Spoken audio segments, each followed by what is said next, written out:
뭐야, 저 사람 미친 거 아니야? 대체 이 낡은 잔을 왜 1,000원씩이나 주고 사는 거야? 여기서 말하는 1,000원은 2020년 현대 기준의 1,000원이 아닙니다. 1930년대의 1,000원, 현재의 가치로 환산하면 무려 3억 원의 가치에 달하죠. 1930년대 서울에 살던 한 청년은 현재를 기준으로 6천억이 넘는 재산을 가진 자산가였습니다. 모두가 그를 부러워했습니다. 이 어려운 시기에, 그것도 24살이라는 어린 나이에 저렇게 막대한 부를 거머쥐었으니 정말 부럽군. 이라며 질투의 눈빛을 보내는 이들도 많았으며, 분명히 부정한 방법으로 재산을 축적했을 것이라며 지레짐작하는 이들도 많았습니다. 당시 한반도를 강제 침략했던 일본 제국의 빌부터 민족을 갈취하며 벌어들인 돈일 거라 의심받기도 했죠. 그런데 사실은 이것과 전혀 달랐습니다. 오히려 그를 제대로 알고 있는 사람들 사이에서는 바보 같은 놈이라고 불릴 정도였다고 하는데요. 그렇게 많은 돈을 갖고 있으면서 허구헌날 허튼 돈을 쓴다며 바보천치라는 소리를 들었습니다. 누가 봐도 낡아 빠진 골동품들을 말도 안 되는 값에 사들이는 것이 그의 취미로 유명했기 때문이죠. 젊은 놈이 돈만 많지 세상 물정을 몰라. 사기꾼들한테 속아 아주 돈을 뿌리고 다니는구만. 이라며 차라리 그 돈으로 지역사회와 나라의 이바지를 하라며 쓴소리를 던지는 이들이 대다수였습니다. 그럴만도 한 것이 그가 낡은 골동품을 하나 살 때마다 기와집 한 채 값의 돈을 쾌척하는 것은 일상이었기 때문이죠.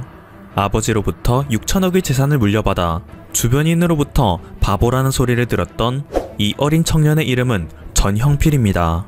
그는 20대 초반의 어린 나이에 막대한 돈을 물려받았지만 이것을 감당하기에는 너무 이른 나이였습니다. 그러던 중 자신의 스승이었던 독립운동가 오세창 선생에게서 이 돈의 올바른 사용에 대한 해답을 얻게 되는데요. 우리는 꼭 독립하네. 세상의 어느 나라든 문화의 수준이 높은 나라가 문화의 수준이 낮은 나라에게 영원히 합병된 역사는 없네. 이것이 바로 문화의 힘이라네. 때문에 일본 제국이 수단과 방법을 가리지 않고 우리의 문화재를 약탈하려는 게야. 임진왜란 때부터 시작해서 일제강점기에 이르기까지 한반도에 있던 수많은 문화재들을 약탈하여 자국으로 가져가고 해외로 비싼 값에 넘기던 일본 제국. 청년 전형필은 자신에게 주어진 부를 일제로부터 한반도의 문화를 지키는 데 사용하겠다 다짐합니다. 그리고 그때부터 조선 최고 재력가 전형필의 문화재 수집이 시작됐죠. 길거리에서 굴러다닐 정도로 누구도 거들떠보지 않는 골동품은 물론이고 이미 반강제적으로 해외로 팔려나갈 운명이 된 각종 문화재에 대해서 그는 제시된 금액이 얼마든 관계없이 그 금액의 몇 배를 불러 사들이기 시작했습니다. 회화, 도자, 공예, 불상 등 전 재산을 긁어모아 수집한 보물들을 보관하기 위해 우리나라 최초로 사립박물관을 세울 정도였죠. 한 영국인 문화재 수집가가 매입하려던 고려청자 20여 점을 보고선 40만원, 현재 가치 1200억을 드릴 테니 그것들을 모두 나에게 파시오 라고 말했습니다. 그리고 겉보기로는 아무런 특별한 가치도 없어 보이는 어떤 책이 발견됐다는 소식을 듣고서는 만사를 제치고 달려가기도 했는데요. 당시 이 책을 보유하고 있던 사람이 제시한 금액을 듣자 오히려 이 금액은 이 책의 가치에 비하면 터무니없는 금액이라며 그 사람이 제시한 금액의 10배를 손에 쥐어주기도 했습니다. 이 책은 바로 훈민정음 해례본이었죠. 한글은 현 시대에 이르러 세계에서 가장 과학적인 문자로 공공연히 인정받고 있는 세종대왕의 발명품입니다. 우리가 흔히 알고 있는 나란 말씀이 둥극에 달아 이 문장은 훈민정음 언해본에 있는 문장인데요. 언해, 말 그대로 말을 풀이한 책으로서 기존의 세종대왕이 반포했던 훈민정음이 한문으로 설명되어 있어 일반 백성들이 공부하는데 어려움이 있자 조선의 7대왕 세조가 훈민정음을 백성들에게 좀 더 널리 알리기 위한 목적으로 언해본을 출판했습니다. 이 책에는 모든 글자가 훈민정음으로 표기되어 있기 때문에 백성들이 좀 더 쉽게 읽을 수 있게 됐다고 하죠.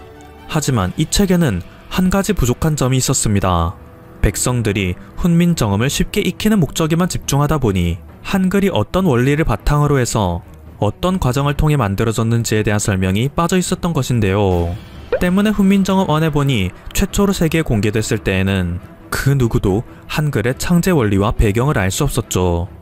애초에 한글이 세계인의 극찬을 받는 이유는 나라의 지도자가 백성을 위한다는 뚜렷한 목적을 갖고 과학적인 원리와 함께 체계적으로 만든 글자이기 때문입니다. 그런데 훈민정음 언해본을 통해서는 이러한 한글의 독창성을 알 수가 없었으니 하마터면 인류 최고의 발명품이 역사 속으로 사라져버렸을지도 모르는 일이었죠. 하지만 결국 그렇게 되지 않았습니다.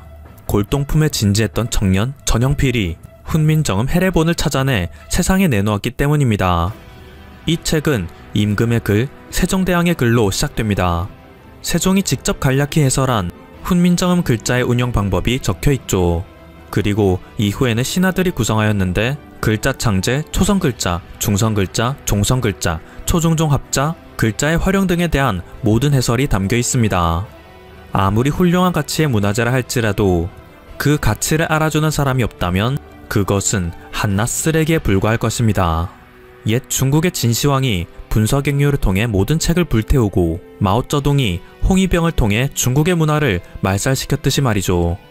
이렇게 자신의 문화를 잃어버린 중국마저 한글의 위대함은 차마 부정할 수는 없고 그것이 탐이 나긴 하기 때문에 한글을 중국 문화의 일부라고 주장하는 동북공정을 진행 중인 것입니다.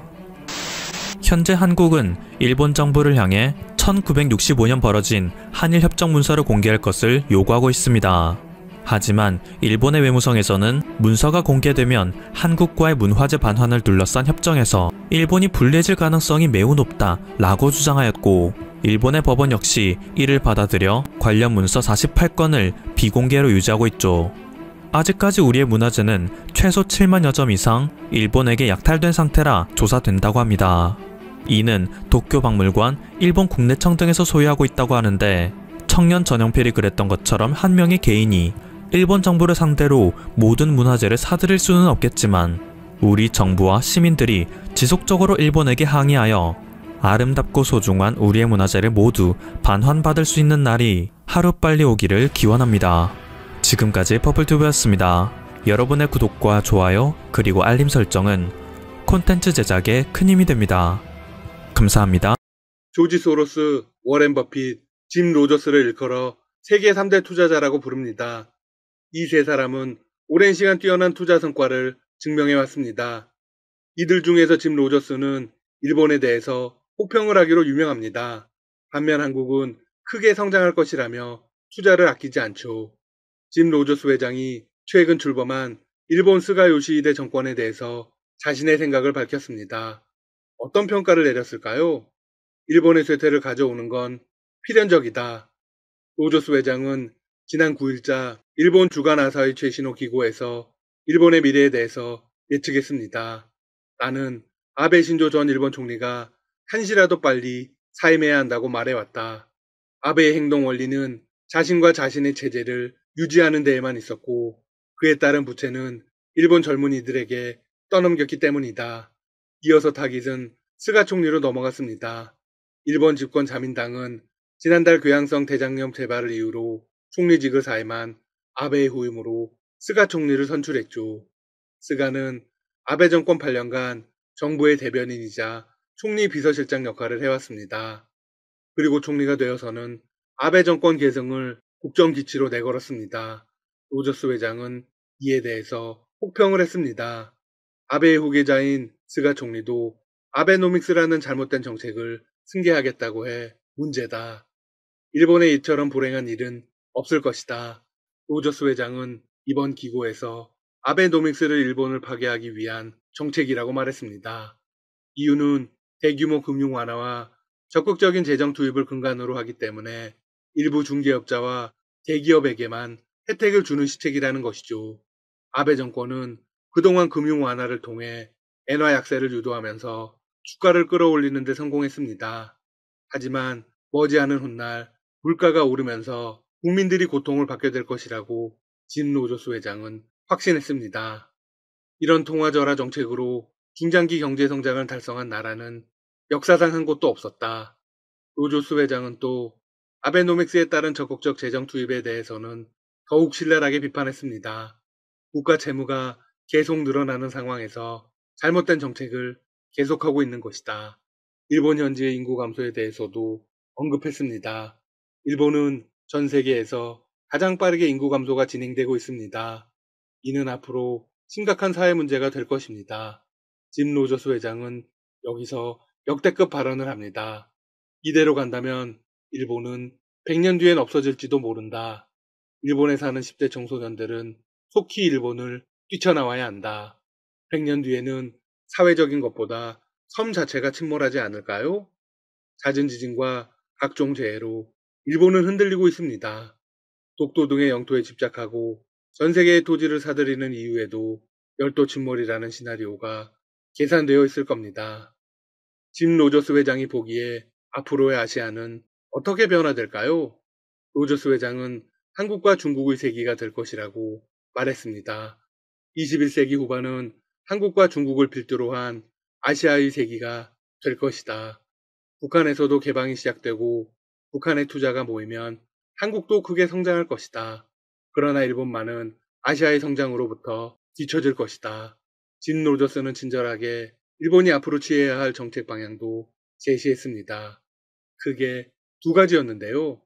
대담한 세출 삭감과 적극적인 이민 수용이었습니다. 하지만 끝까지 냉정했습니다.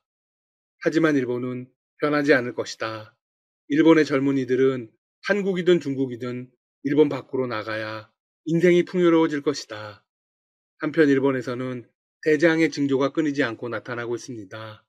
최근 일본에서는 도쿄만 주변 지역을 중심으로 원인을 알 수 없는 악취가 나기 시작했습니다. 주민들의 신고도 잇따르고 있습니다. 당국은 아직까지 정확한 원인을 찾지 못하고 있습니다. 하지만 전문가들에 의해서 대지진의 전조라는 분석이 나오면서 시민들의 불안감이 커지고 있습니다. 정체불명의 악취는 지난 6월 초 도쿄만 있고 미우라시와 요코즈카시에서 시작되었습니다. 닥터시사TV에서도 한번 전해드렸죠? 그런데 이후에도 악취는 끊이지 않았습니다. 가스 냄새, 생선 썩은 냄새, 고무 타는 것 같은 냄새가 난다는 신고가 최근까지 300여 건 접수되었습니다. 지난 3일에는 도쿄와 더 가까운 요코하마에서도 수십 건 신고가 잇따랐습니다. 경찰과 소방당국이 조사에 나섰지만 화학공장 사고나 가스 누출 등은 전혀 없었습니다. 주민들은 계속 냄새를 맡으면 몸이 안 좋을 것 같아서 바로 창문을 닫았다고 입을 모았습니다. 두 곳 다 바닷가 도시라 고래사체가 썩는 냄새라거나 플랑크톤이 분해되면서 나는 냄새라는 분석도 있습니다. 하지만 냄새의 규모나 지속시간을 보았을 때 그럴 가능성은 낮습니다. 가장 큰 가능성은 대지진의 전조입니다. 지진이 일어나기 전에 왜 냄새가 나는 걸까요? 해저 단층의 이동으로 암석이 부서지면서 악취가 발생한다는 분석입니다. 대지진이 오기 전 악취는 이미 역사적으로 밝혀진 사실입니다. 1923년 관동 대지진, 95년 고베 대지진 때도 악취 소동이 있었다고 전해집니다. 일본 현지 전문가는 언론과의 인터뷰에서 이렇게 밝혔습니다. 사면 붕괴나 암석이 무너질 때 흔히 이런 냄새가 납니다. 관동 대지진 때도 악취 소동이 있었다고 기록되어 있습니다. 거대 심해어 출현도 대지진의 전조로 여겨집니다. 그런데 지난 6월 도쿄 인근 지바 앞바다에서 6m 크기의 메가마우스가 포획되었습니다. 일본 현지는 초비상에 걸린 상태입니다. 일본에서는 왜 이렇게 지진이 자주 나고 대규모 지진도 일어나는 걸까요? 이는 한 구조론으로 설명할 수 있습니다. 한 구조론으로 설명되는 지각의 움직임으로 인해 오랜 세월에 걸쳐 축적된 스트레스가 균형을 잃으면서 지각이 튕겨나거나 서로 어긋나면서 균열을 일으킬 때 발생합니다.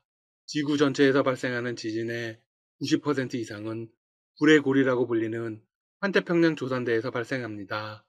일본은 환태평양 조산대에 속하고 있죠. 그런데 환태평양 조산대 국가 중에서도 유독 강진이 자주 발생하는 이유가 있습니다. 4개의 지각 덩어리, 유라시아, 필리핀, 태평양, 북아메리카판이 만나는 접점에 위치하고 있기 때문입니다. 운업계도 이런 위치에 자리 잡고 있게 되었다는 생각을 할 수도 있습니다. 하지만 사실은 이런 위치에 있기 때문에 일본이 생겨나게 된 것입니다. 더욱이 냄새 신고가 잇따르고 있는 미우라 반도 앞바다는 관동 대지진의 진원지로 꼽히는 사가미 해저 협곡이 지나는 곳이기도 합니다. 따라서 지진이 안 일어나면 오히려 더 이상한 곳입니다. 지난 2018년 일본 정부는 대대적인 조사를 단행했습니다. 지진 연구가들의 조사 결과 사가미 협곡과 연결된 남해 해곡에서 30년 안에 대지진이 발생할 확률이 80%였습니다. 따라서 안 일어나는 게 이상한 게 맞습니다. 일본 기상청에 따르면 올해 들어 발생한 진도 4 이상의 지진 38건 중 13건은 도쿄도가 있는 관동 지방에 집중되어 있습니다. 이 역시도 대지진의 전조입니다. 일본 정부는 악취 발생 원인이나 악취 물질 등이 확인되면 필요한 대응을 하고 전문가 파견 등을 협력하겠다고 밝혔습니다. 지금까지 닥터시사TV였습니다. 여러분 시청해주셔서 감사합니다. 구독과 좋아요 부탁드립니다.